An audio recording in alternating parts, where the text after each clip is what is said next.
Buenas. Bueno, voy a arrancar con mi presentación y esto es una charla de una historia de amor. Mi historia de amor con las ideas de la libertad. Y tiene 3 capítulos, porque en la medida que uno va estudiando y va profundizando en esto, el romance va surgiendo de distintas maneras. Lo primero que me enamoró del capitalismo y la libertad, básicamente fue que es una máquina de sacar gente de la pobreza, que es la máquina de la prosperidad, que es la máquina del bienestar. Pero claro, cuando uno avanza en esta idea, se encuentra con detractores que acusan al sistema de ser injusto. Entonces, el segundo momento del romance arranca cuando uno se empieza a poner a estudiar sobre, básicamente, si el sistema es justo o no. Y uno lo que descubre que no solo que es justo, sino que además es el único sistema que es justo. Y como si fuera poco, la tercera etapa es una etapa estética, donde claramente uno llega a lograr percibir la superioridad estética del capitalismo. Entonces, lo primero que hay que comprender es que la historia de la humanidad es una historia donde básicamente siempre la condición del hombre fue la pobreza. Es decir, hace poco más de 200 años, el 95% de la población del planeta Tierra estaba por debajo de la línea de pobreza extrema, es decir, vivían con menos de $1 diario, ¿sí? Luego llegó el capitalismo, ¿sí?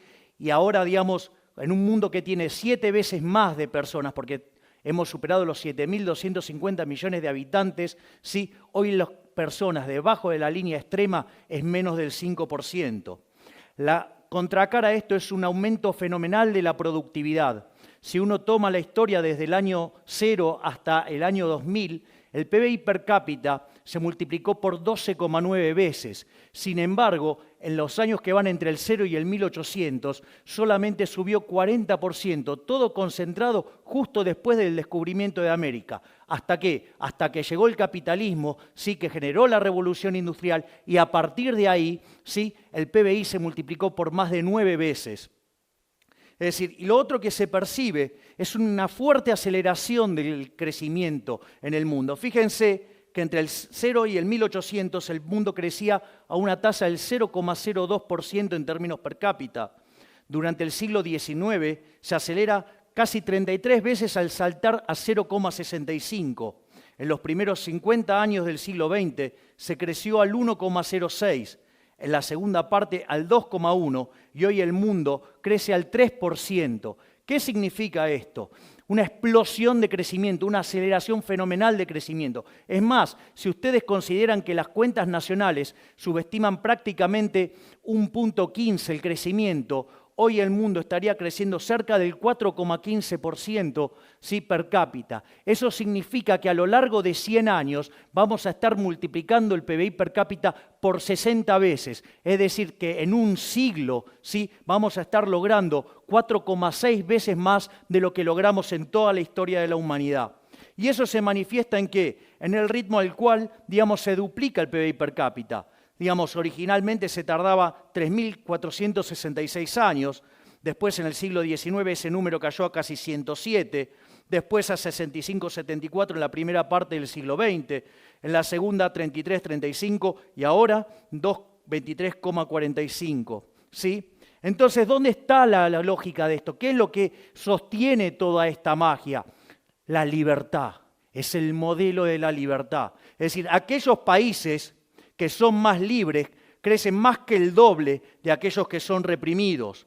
¿Sí? ¿Y cuál es la consecuencia? Que aquellos que son más libres tienen un PBI per cápita casi 8 veces más grande que el PBI per cápita de los países reprimidos. No solo eso, sino que además el decil más bajo de la distribución, es decir, los que peor están, ¿sí?, ganan 11 veces más de lo que ganan los países reprimidos. Y es más, si ustedes se fijan, los del decil más bajo, es decir, los más pobres en los países libres, ¿sí?, tienen el doble de ingreso que el ciudadano promedio, ¿sí?, del país reprimido. Pero como la distribución del ingreso lleva un formato de una chi cuadrado, una log normal, Eso significa que el 75% de la población aproximadamente vive menos que con el ingreso promedio. Con lo cual, acá quedaría bien claro que es mucho mejor ser cola de león que cabeza de ratón. Es decir, es mejor ser el último orejón del tarro en un país libre, ¿sí?, que ser un jerarca en un país reprimido. Es más, no solo eso, sino que además en los países que son libres, la pobreza es 25 veces menor, ¿sí? Y no solo eso, sino que además, sí, la gente vive más. Entonces, digamos, ¿de qué se sostiene toda esta lógica virtuosa? Son 5 instituciones, las 5 instituciones del capitalismo. Y estas van combinadas, por ejemplo, la propiedad privada con los mercados libres. Es decir, ustedes no pueden hacer transacciones voluntarias si no son dueños de los bienes que están transando. Y como consecuencia, es muy importante que no haya intervención del Estado, porque cuando supongan ustedes, sí, podrían ser dueños nominalmente de algo, pero el Estado le dice cómo usarlo, cómo disponer de ello, a qué precios, eso ya dejaría, sí, de ser libre. Por lo tanto, los precios no estarían cumpliendo la función que tendrían que cumplir porque no tendrían sentido. Entonces, digamos, es muy importante la propiedad privada para que sean ustedes los que intercambian lo que está en juego, ¿sí? Y que lo hagan libremente. ¿Por qué? Porque eso va a registrar un precio y eso va a ser una señal que se va a transmitir al sistema y el resto de los agentes de la economía se van a coordinar respecto a ese precio. Y ahí viene la tercera institución del capitalismo, que es la competencia. Es decir, que haya libre entrada y salida. ¿Para qué? Para que los recursos se puedan reasignar entre aquellos sectores donde el precio señala que ahí hay escasez y que hay problemas por resolver, ¿sí? Y como si todo esto fuera poco, aparecen 2 instituciones más, ¿sí? Una es la que tiene que ver con la división del trabajo. Lejos de esa falacia del hombre de paja que se le acusa al capitalismo que nos quiere de todos iguales, no. Es decir, gracias a Dios somos todos distintos, somos todos desiguales y eso permite que cada uno nos especialicemos en aquello que somos relativamente mejores, algo como que se conoce como la ley de asociación de Ricardo. ¿Sí? Eso permite, ¿sí?, que cada uno de nosotros nos especialicemos, ¿sí?, y nos veamos obligados a lo que es la quinta institución del capitalismo, que es la cooperación social. Ustedes no pueden ser exitosos en el capitalismo sin servir al prójimo con bienes de calidad a un mejor precio. Es decir, ustedes podrían odiar al otro. Sin embargo, como su progreso económico y su bienestar material, ¿sí?, depende sustancialmente de que su producto sea elegido por el otro, lo tienen que tratar bien aunque lo odien. Es decir, como decía Bastiat, donde entra el comercio, no entran las balas. Por eso, digamos, no tiene sentido esa estupidez de la teoría del derrame. No hay derrame. Desafío al que quiera, ¿sí?, donde la literatura liberal habla del derrame. Jamás hablamos de esto. Porque, a ver, a Steve Jobs, ¿sí?, no se le derramaba nada. Digamos, a Bill Gates no se le derramaba nada. Ni ellos tampoco fueron un derrame de IBM. Digamos, el que gana plata no se le derrama nada. Es decir, acá se basa todo en cooperación social y ustedes solamente pueden triunfar satisfaciendo las preferencias del prójimo. Entonces, pero me vienen después con los nórdicos. No, porque el socialismo de los nórdicos. A ver, vamos a ver qué es de los nórdicos. Por ejemplo, miren estos muchachos. Posición en Doing Business. Miren todo lo bien que están los nórdicos en Doing Business. Miren lo bien que están los nórdicos en libertad económica. Miren dónde están los nórdicos en materia de mercado laboral desregulado. Y miren dónde están los nórdicos en respeto de los derechos de propiedad. Es decir, de socialismo creo que le quedaron solamente los altos impuestos, los cuales además lo empezaron a bajar sustancialmente, por ejemplo, después de que quebraron a fines de los 80. Es decir, que de socialismo solo tiene el nombre, porque en realidad son más promercado de lo que la gente se cree. Entonces, una vez que uno tiene esta contundente evidencia empírica, aparece el problema de la desigualdad. No porque el capitalismo es desigual. Bueno, veamos en qué se sostiene toda esa patraña mentirosa, ¿sí? Primero, digamos, el problema en los socialistas que parten de una teoría del valor, que es una teoría del valor estúpida. o sea, llamada teoría del valor trabajo. Es como que ustedes, digamos, para determinar el precio de algo, ¿sí? Ustedes pueden sumar los costos. Es como que, digamos, que uno quisiera, digamos, producir vino en una sociedad, entonces toma el costo de la uva, el costo de la botella, el costo de la etiqueta, el costo del corcho, le pone un margen y con eso vende. Digamos, ¿a ustedes se les ocurre qué puedo hacer con una botella de vino, de ese gran vino, en una sociedad de abstemios? Bueno, me imagino que estará aumentando la producción de vaselina en este mismo momento. Sí, pero digamos, o sea, además sería un mundo tan tonto, sí, que además no habría quiebras. Y yo creo que hay quiebras. Es más, la teoría de la explotación que sale de eso es una estupidez. Porque fíjense esto, si hay algo que caracteriza el progreso tecnológico impulsado por los empresarios, es que ahorra trabajo.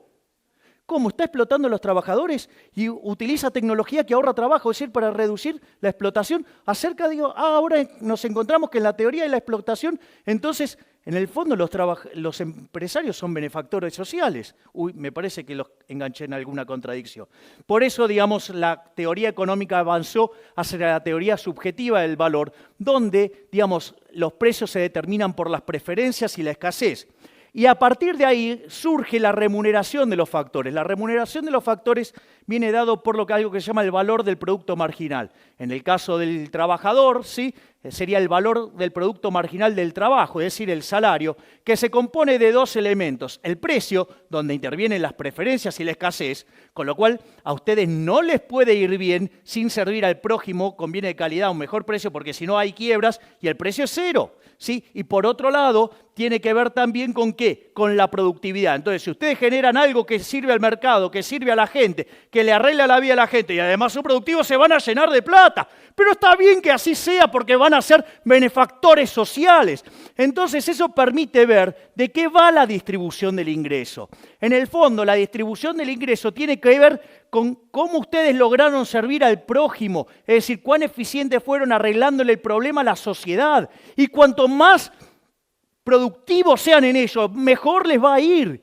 Es decir, entonces, pero ¿qué hay acerca de la justicia del capitalismo? Entonces, ¿saben qué? Que todos los intercambios son voluntarios. Algo que los que miran teoría del valor trabajo no pueden entender, porque las cosas valen según el trabajo que tienen. Claro, entonces, ¿qué van a intercambiar? Nada. Entonces, yo les voy a contar el caso de una sociedad, ¿sí?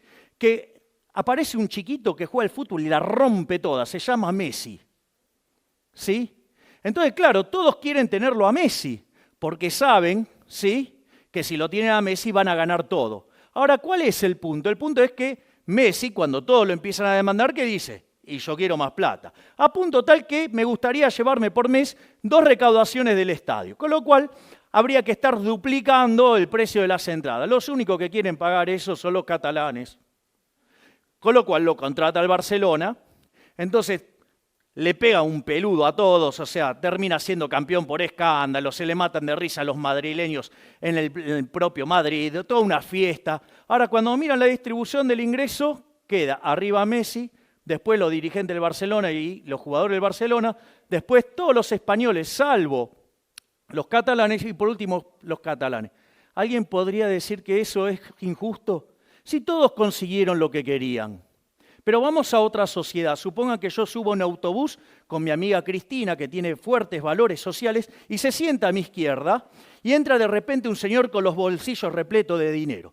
Eso a ella le parece tremendamente violento e injusto. Entonces saca un bate de béisbol, le pone en la cabeza y dice, o me das tu dinero o te rompo la cabeza.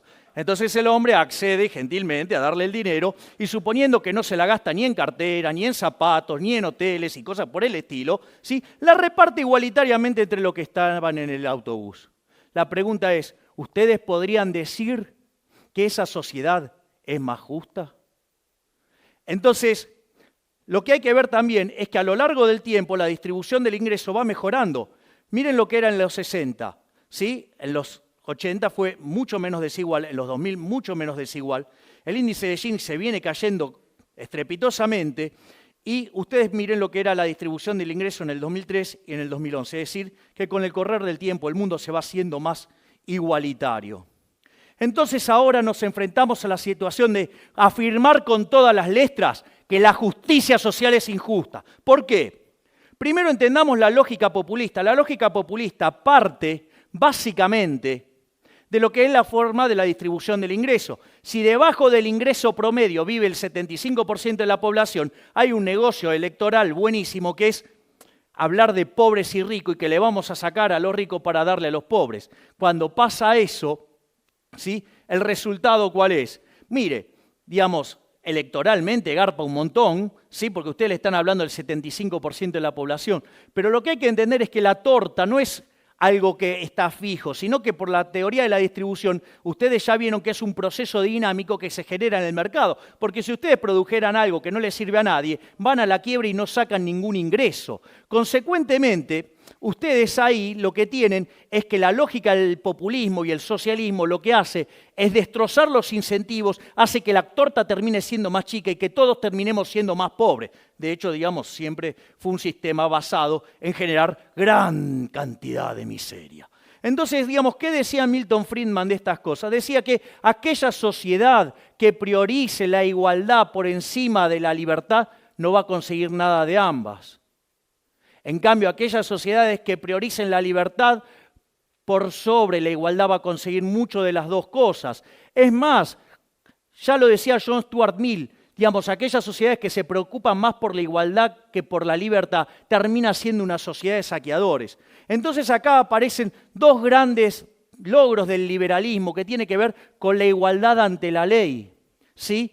Veamos el caso de lo que se llama la redistribución del ingreso y en el caso de los impuestos progresivos. O sea, cuando ustedes ponen impuestos progresivos, es decir, aquellos que gravan con mayor fuerza a los que mejor sirven al prójimo, conviene de mejor calidad o mejor precio, ¿sí?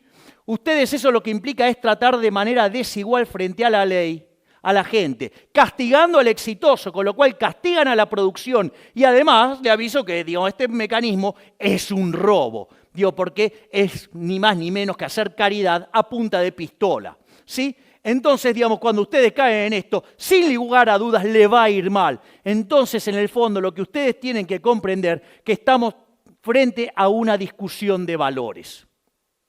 Por un lado, el socialismo, basado en la envidia, el odio, el resentimiento, la desigualdad ante la ley, el robo y por sobre todas las cosas tratar de igualar a los que somos desiguales. Consecuentemente, un sistema violento que siempre se aplicó por la fuerza y se llevó puesto más de 100 millones de vidas humanas.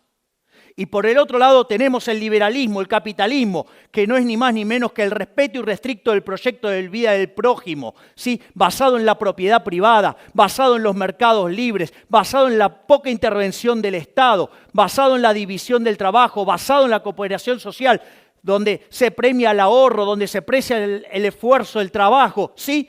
Y todo esto, sí, sirviendo al prójimo conviene de mejor calidad o mejor precio. Es decir, el exitoso en el capitalismo no es ni más ni menos que un benefactor social. Pero como si todo esto fuera poco, somos superiores estéticamente. Miren lo que es New York, miren lo que es Cuba. Sí, digamos, yo no conozco gente yéndose de New York para Cuba. Todos se quieren ir al maldito capitalismo. Sí, digamos, es más, o sea, estéticamente hemos sido superiores siempre. ¿Cómo eran los edificios de la Unión Soviética? Eran grises, oscuros, sin ventana, no les daba la luz. En cambio, del otro lado, ¿qué teníamos? Teníamos al Guggenheim, sí, tenemos las Torres Gemelas, sí, el edificio Chrysler, el Empire State, digamos, un conjunto de bellezas, ¿sí? Inventamos la bikini y la minifalda también.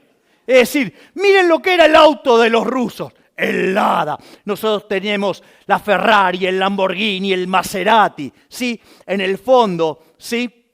Estamos en una situación donde no solo somos superiores en lo productivo, no solo hemos sacado millones de personas de la pobreza, no solo es el único sistema que es justo, sino que además somos estéticamente superiores. Muchas gracias y ¡viva la libertad, carajo!